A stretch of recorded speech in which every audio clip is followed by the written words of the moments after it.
When you pull out your phone and check your bank account and see that you have $100,000 saved up. That completely shifts your entire mindset. You are no longer going to have a slavery mentality. That sounds a bit too harsh, but it's true. Most people, I would say more than 90% of the entire population, stick to their jobs not because they are so in love with their jobs, some people are, but because they are afraid of the consequences. If you lose your job, you won't be able to make your mortgage payments, which will ruin your credit score, and make it harder to borrow money. It's like a domino effect that destroys your entire life one by one. And all of that happened because you lost your job.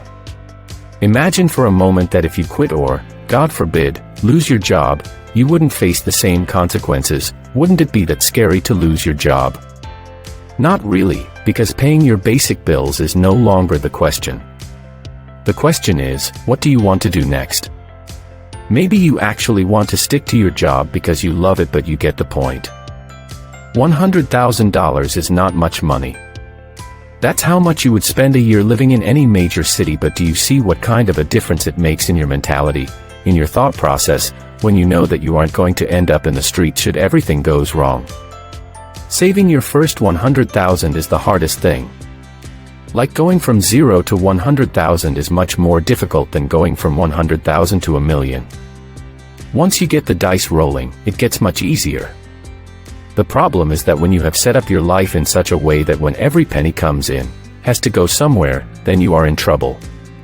Like I know people who, if their paycheck is delayed for a few days, they would be in trouble because the next day, they will receive a phone call from their landlord. What's happening? Why hasn't the rent been paid yet?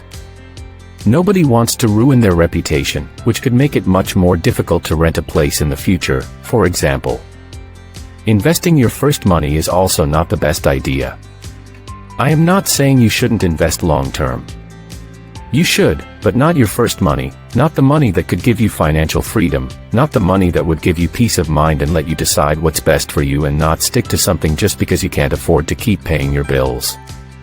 If you make $70,000 a year after taxes, that will make it a little less than $6,000 per month.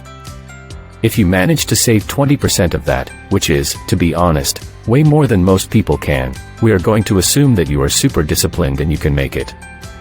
That's $14,000 a year, which means you need more than 7 years to save that much money. To be honest, that's a pretty long time. It's way easier if you get a side hustle and save whatever you make from that side hustle. The problem with wealth is that it's just so hard to make money when you don't have money.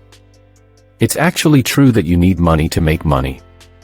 When we say that you could be making 7% a year, you look at your bank account, and you have $200. A 7% on $200 per year is $14. What can $14 get you? 2 cups of coffee at Starbucks is best. Even if you save up even $20,000. 7% on $20,000 is $1,400 a year, which would cover your rent at best. And you are not even guaranteed to make 7%. You might be making that much over the course of 20 years if you average it up, and it could be down at any given other year.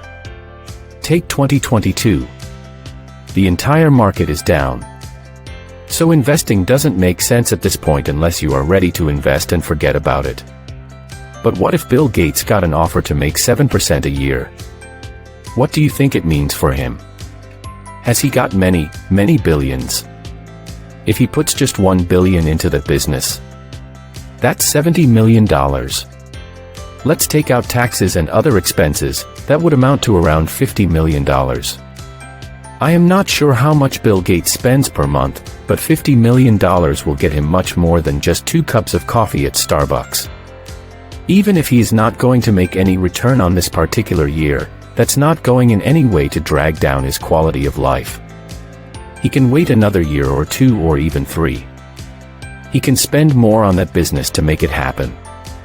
That's why a lot of business people leverage their positions.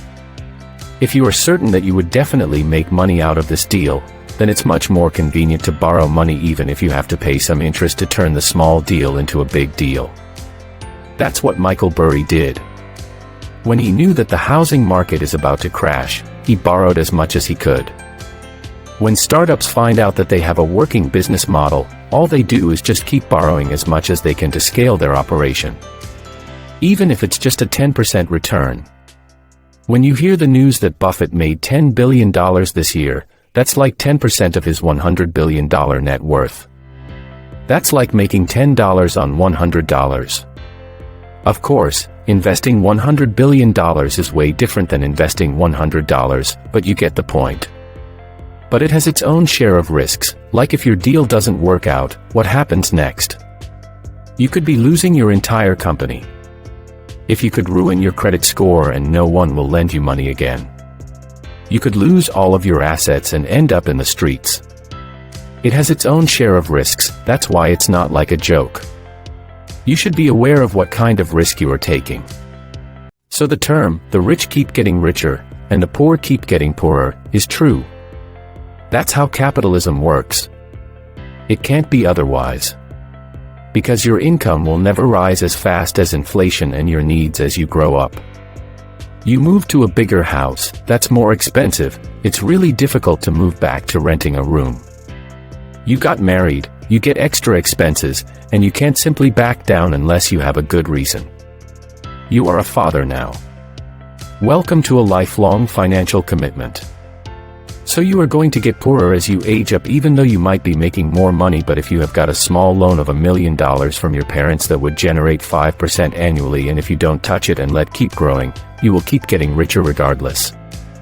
That's why the first 100,000 is that breaking point that will either capitulate you towards financial freedom or keep you struggling financially, most likely for the rest of your life, and it also depends on when you're going to make that $100,000.